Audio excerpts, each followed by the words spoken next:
We begin not at the beginning. We begin in a tomb. It is 1924, and the desert outside Luxor is doing what the desert always does, holding its silence like a secret it has been keeping for centuries. A small British archaeological team has been working on a minor site for 3 weeks, a site that appears on no significant map, mentioned in no important record, the kind of place that history walks past without stopping. On the 22nd day, a junior member of the team strikes a section of interior wall that sounds different from the rest. Hollow. Sealed. Deliberate. They open it carefully, the way men open things they do not yet understand. Inside the chamber, the air is the air of 3,000 years ago, still and cold, and carrying something that has no name in any language but that every person in that corridor feels the moment it touches them. 2 burial preparations. Side by side. A man and a woman. Neither royal. Neither important by any measure that history uses to decide who is worth remembering. Between them, placed with the specific, intentional care of someone who understood exactly what they were doing, a single object. A blue lotus flower. Carved in faience. Still perfect. Above the burials, an inscription on the wall. The lead archaeologist calls his translator. The words come slowly at first, and then all at once, and when the translation is complete the translator reads it a second time without being asked because the first time does not seem sufficient. She came to the river before the sun had decided to rise. I was already there.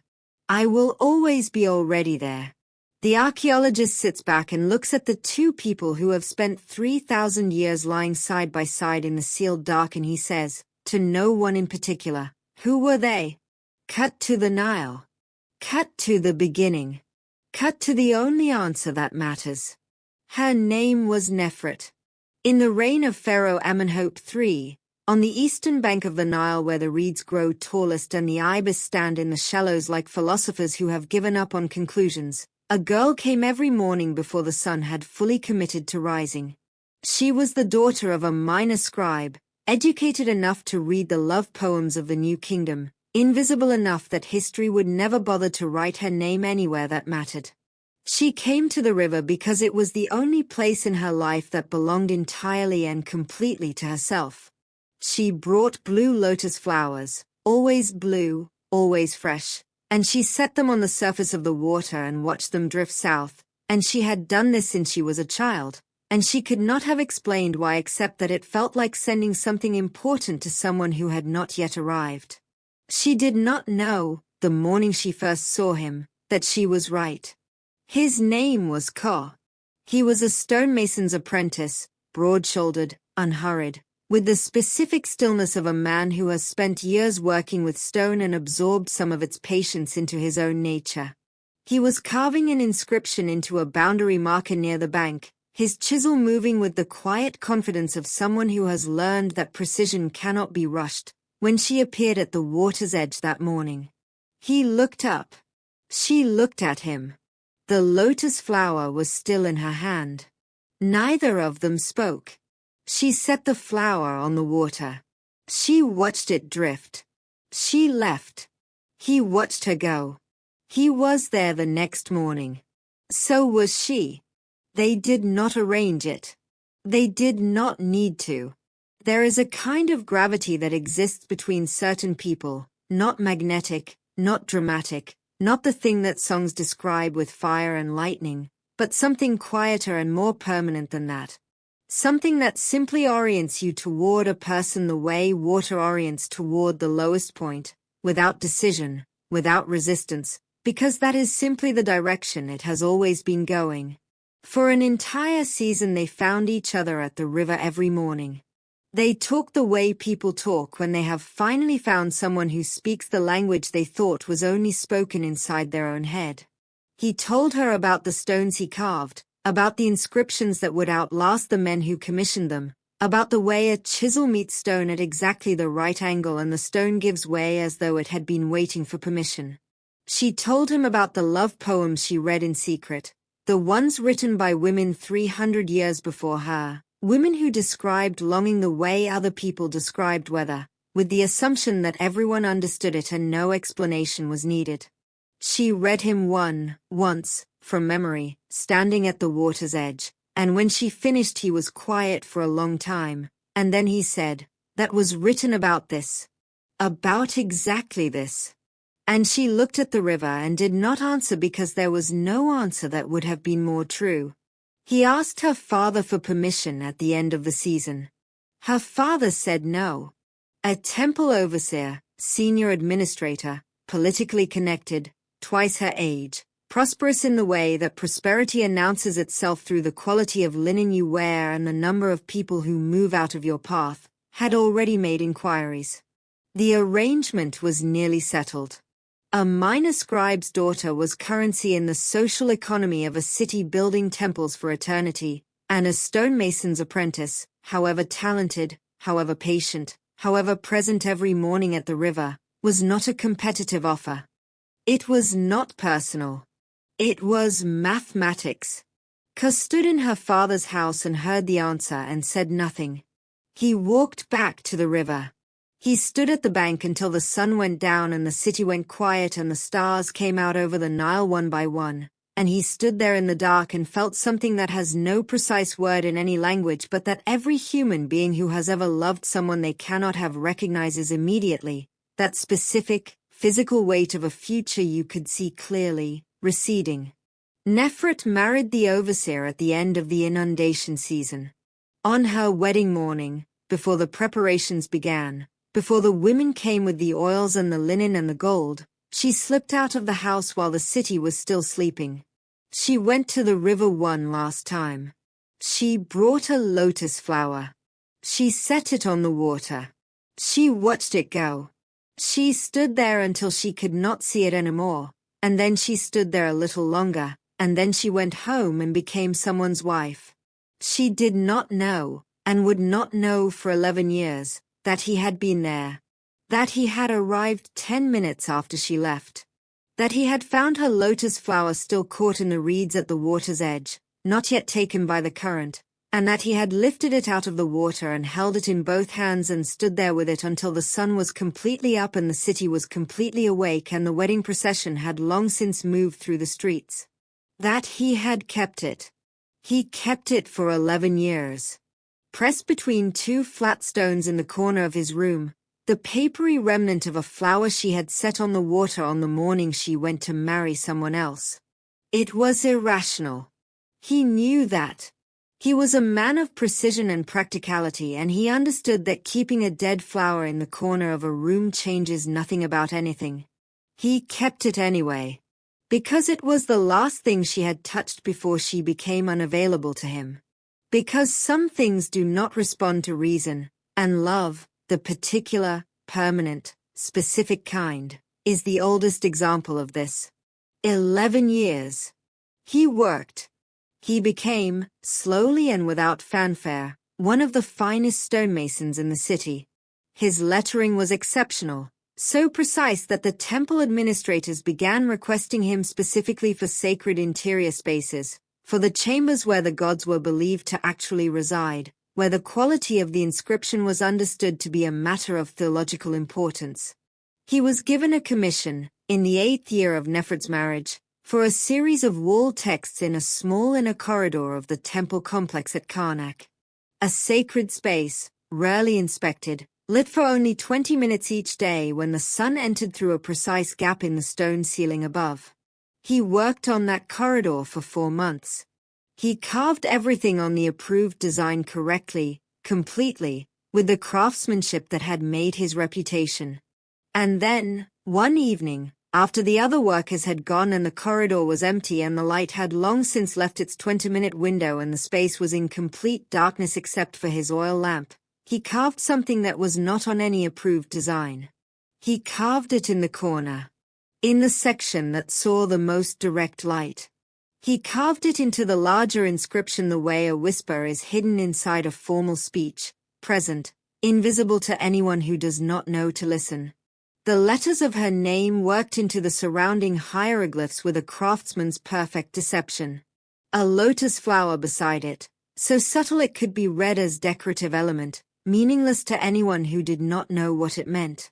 And below it, where the light would fall most directly during those 20 minutes, one line, separate from the approved text, legible only at the right angle in the right light at the right hour. She came to the river before the sun had decided to rise. I was already there. I will always be already there. He put down his chisel. He held his lamp up to the wall and read what he had written in the moving light. Then he put the lamp down and sat on the floor of the corridor in the complete dark and did not move for a long time. He was not a man who cried. He was a man who carved. And he had said, now, in the only language he fully trusted, the thing that could not be said any other way. Whether she ever read it or not, it was in the stone. It would outlast him, and her, and the overseer, and the city, and possibly everything. He had made her permanent in the one medium he knew to be permanent. It was the most romantic thing he would ever do, and no one would know about it for 3,000 years. Nefret came back to the river by accident, in the 11th year of her marriage.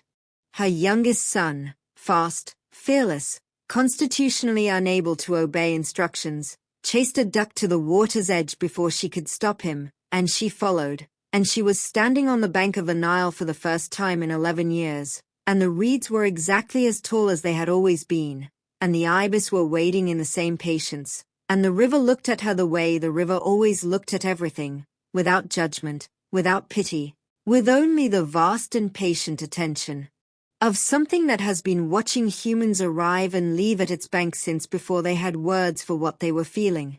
She went back the next morning. And the morning after that.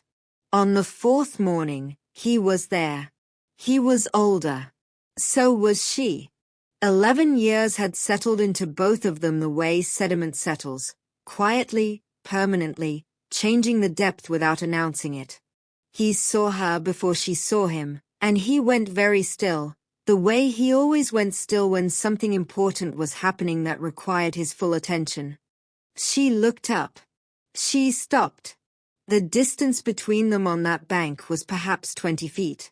It felt, in that moment, like the distance between two banks of different rivers. He said, I wondered if you still came here. She said, I stopped. I came back. And in those 2 sentences, 7 words between them, was everything that 11 years of separate living had not managed to dissolve, which was the most devastating thing either of them had ever encountered. You can build an entire life around an absence. The absence is still the shape it always was, waiting with the patience of something that has nowhere else to be. They met at the river again. And again. Careful, weighted conversations arranged around the perimeter of what could not be said. She brought lotus flowers. He was sometimes already there when she arrived, which meant he had come early, which meant he had been counting the mornings, which meant something he would not put into words but that she understood with the particular fluency of a woman who has spent 11 years learning to read what is not being said. But something was wrong. She felt it before she could name it.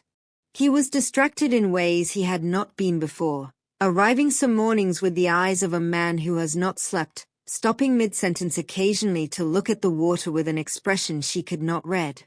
Once she arrived early and found him pacing the bank, which was so completely unlike him that she stayed among the reeds and watched him for a moment before making herself known. He was not a man who paced. He was a man who stood still and let things arrive at him, like stone waiting for a chisel. She asked him once if something was wrong. He looked at her for a long moment. Then he said, There is something I need to tell you. But not yet. Not until I am certain it is the right time. She did not push. But she watched. And she worried.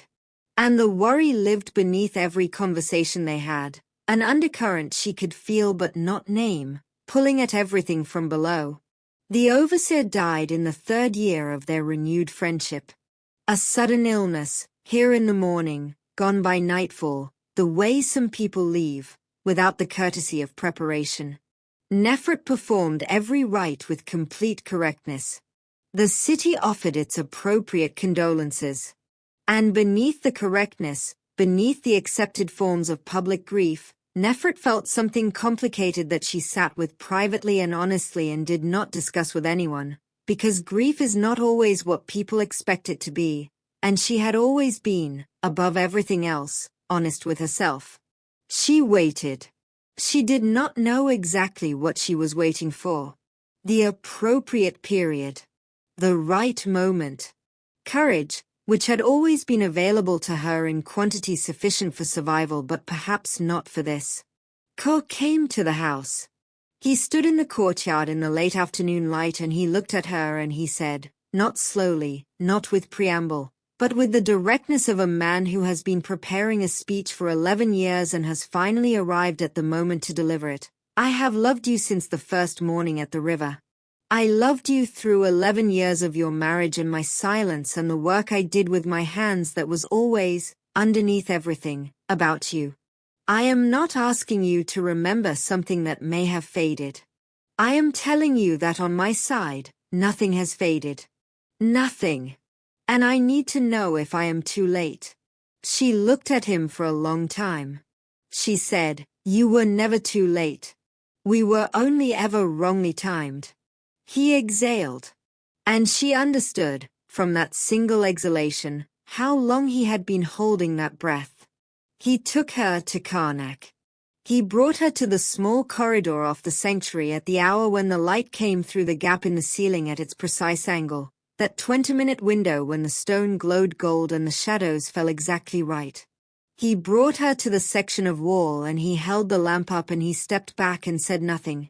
He let the stone speak in the language he had trusted more than any other since he was 17 years old and first understood what a chisel could do in the right hands. She read it. She read it slowly. She found her name first, hidden, woven into the surrounding text with a craftsman's perfect disguise. Then the lotus flower. Then the line at the bottom, in the full fall of the 20-minute light. She came to the river before the sun had decided to rise. I was already there. I will always be already there. She turned to him. How long has this been here? He said, since the 2nd year of your marriage. 9 years. 9 years it had been in the stone, readable for 20 minutes a day, carrying her name in a corridor that only he had known to bring her to. 9 years of her life had passed with her name carved secretly into the heart of a temple, placed there by a man who could not speak it aloud but refused to let it disappear. She pressed her hand flat against the wall, against the letters of her own name cut into the stone.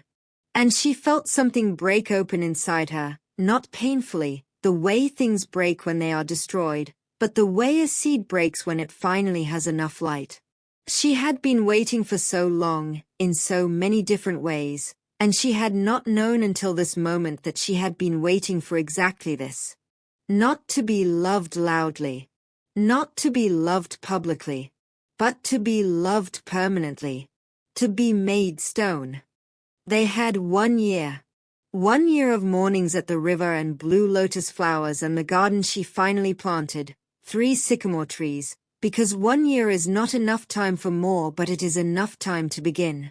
1 year of his hand in hers and her voice reading the old love poems to him in the evenings while he sat with his eyes closed and the expression of a man who has arrived somewhere he had given up hoping to reach. 1 year of the ordinary, specific, irreplaceable texture of a shared life, of knowing how the other person takes their bread and which side of the path they prefer and what their face looks like when they are thinking something they have decided not to say. It was the happiest year of her life. It was the year he was dying. She did not know it until the 8th month. He had known since before he came to the house. Since before the overseer died. The illness had been announcing itself for a year by then, in the heaviness, the breathlessness, the way the stone dust from 40 years of work had settled somewhere inside him that the body cannot accommodate indefinitely. This was what he had been distracted by at the river. This was the thing he was not yet certain of, the thing he was not yet ready to tell her. He had not wanted to come to her as a dying man. He had wanted to come to her as himself, fully, freely, with whatever time remained, and let her choose, knowing the full weight of what she was choosing. He wanted 1 year of ordinary, of the river and the trees and the evenings and her voice. He had calculated, with the precision of a man who has spent his life calculating tolerances in stone, that 1 year was what he could honestly offer. And so he had offered it, and she had taken it, and 8 months had passed before the physician who had been sworn to silence was found by a question she asked that was too specific to deflect. She confronted him that evening. He sat with the confrontation the way he sat with everything, still, present, willing to receive it fully. She said, "You knew. You knew when you came to the house. You knew the whole time." He said, "Yes." She said, "How could you?" and stopped, because the sentence had several possible endings and none of them were adequate. He said, "I needed you to choose me. Not from pity. Not from the goodness that I know is in you and that would have kept you beside a dying man out of pure compassion. I needed you to choose me from want. From the same thing I felt. I needed it to be equal, even if only for a year. Because equal was the one thing we had never been permitted to be." He said, "I wanted to give you 1 year that felt like the life we should have had. Not a life shadowed by my dying. Just 1 year of the ordinary. The river and the mornings and you reading to me in the evenings. That is all I wanted. That is everything I wanted." She was furious. She was furious in the specific, helpless way of a person who fully understands why someone did something and cannot forgive them for it and cannot stop loving them for it simultaneously. She sat with the fury for 3 days. On the 4th day she went to the river and set a lotus flower on the water and watched it drift south, and then she went home and she told him that she understood and she was staying and she did not want to hear another word about it. He said, "I know." She said, "You should have told me." He said, "I know." She said, "I'm still angry." He said, "I know. I would be too." She looked at him. He looked at her. And underneath the fury and the grief and the terrible arithmetic of 4 months remaining, something passed between them that was more intimate than anything that can be planned or performed, the specific recognition of 2 people who know each other completely, including the worst of each other, and have decided that the knowing is not a reason to leave but a reason to stay. They had 4 more months. Every morning mattered the way mornings only matter when you are counting them, when you understand that each one is a subtraction and not an addition. He sat under the sycamore tree she had planted and she read to him and he listened with his eyes closed, and sometimes, when she looked up from the text, she found him watching her with an expression that had no name in any language but that she committed to memory the way he committed forms to stone, completely, so that nothing of it would be lost. He carved, in those last months, one final thing. Not in a temple. Not in stone. In a small piece of limestone that fit in the palm of a hand, a personal piece, private, not commissioned by anyone. He carved a lotus flower on one face of it. On the other face he carved 2 words. He gave it to her on the last night and told her to keep it, and she held it and turned it over in both hands and read the 2 words on the back and could not speak. The 2 words were, "Already there." He died before the sun had fully decided to rise. She was holding his hand. She felt the specific moment of it, the precise instant when the hand she was holding became only a hand, when the weight of him that had always been present in a room shifted into absence so completely that the room itself seemed to change its shape. She sat with him for a long time. She did not call anyone. She sat and held his hand in the blue pre-dawn dark, and the city outside was silent and the Nile was moving south in the dark, and somewhere on the water, she thought, her lotus flowers from 10,000 mornings were still drifting, still going, still carrying their small cargo of love toward whoever was waiting downstream. She lived for 19 more years. She raised her sons. She tended the 3 sycamore trees. She went to the river every morning and set a lotus flower on the surface and watched it drift, and she kept the piece of limestone in the fold of her robe against her body, always, every day for 19 years, until the limestone was warm from her warmth and smooth from her handling and had become so much a part of the physical reality of her daily life that she could not have said any more where the stone ended and she began. What the city did not know, what no one knew, was what she did in the hours before the river. She had been learning to carve. Slowly, secretly, teaching herself in the early morning dark with tools she had acquired without explanation. She had spent 19 years learning the language that had been his. Her hands were wrong for it. They had not grown up around a chisel. They did not have the calluses, the instinctive precision. The results were imperfect by any professional measure. She did not care. She was not trying to be him. She was trying to speak back to him in the only language she now knew was permanent. She was trying to answer. When she felt the end approaching, not dramatically, the way things approach in stories, but in the quiet, dignified way that a life acknowledges its own completion, she prepared her instructions carefully. She wrote them in a hand that was still, even then, the hand of a scribe's educated daughter. She left a list. The list included a set of coordinates, precise, painstakingly calculated over years, referenced against the architecture of the temple complex at Karnak, that neither of her sons could make sense of. It meant nothing to them. They were not stonemasons. They had not spent their lives understanding what their mother had spent hers calculating. She had spent 19 years determining the precise position on the other side of the wall from the small corridor at Karnak. The corridor that received 20 minutes of light per day. The corridor where her name was carved in stone beside a lotus flower beside the words he had left for her 9 years into her first marriage. She wanted to spend eternity as close to those words as the stone allowed.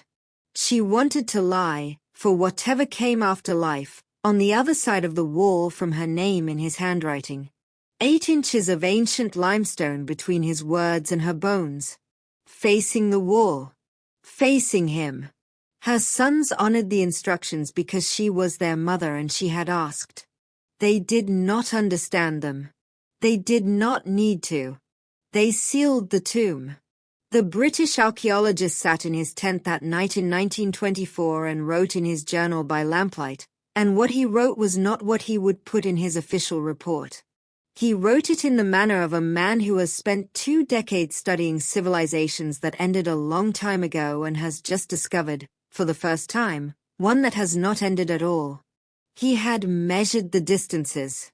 He had checked the orientation of the burial. He had stood in the corridor at the right hour and read the inscription in the 20-minute light and understood, with a certainty that had nothing to do with archaeology and everything to do with being human, what he was standing inside. He wrote, "She is 8 inches from his words." She arranged it herself over 19 years with no tools except patience and love and the education her father gave her that he never imagined she would use for this. He put her name in the stone so it would last forever. She put herself beside it so they would not be separated even by that. I have studied 1,000 tombs. I have never until today felt that I was intruding. He closed the journal. He walked out of the tent and stood in the desert dark and looked at the stars above Luxor, the same stars that had been above this place for 3,000 years, above the river and the reeds and the ibis and the morning arrivals of a girl with lotus flowers and a boy with a chisel and all the wrong timing and all the right love. The Nile moved south in the dark below him. It was still carrying them. Every lotus flower she had ever set on the water, and every word he had ever cut into the stone, and the 19 years of her learning to carve in the dark before dawn, and the 4 months at the end when every morning was a subtraction, and the one morning she sat holding his hand when it became only a hand, all of it was still in the water, still moving, still going, in the direction that water has always known to go, toward wherever it is that the people who loved each other the most and were given the least time are finally, completely, irrevocably together. Already there. Already there. Already there.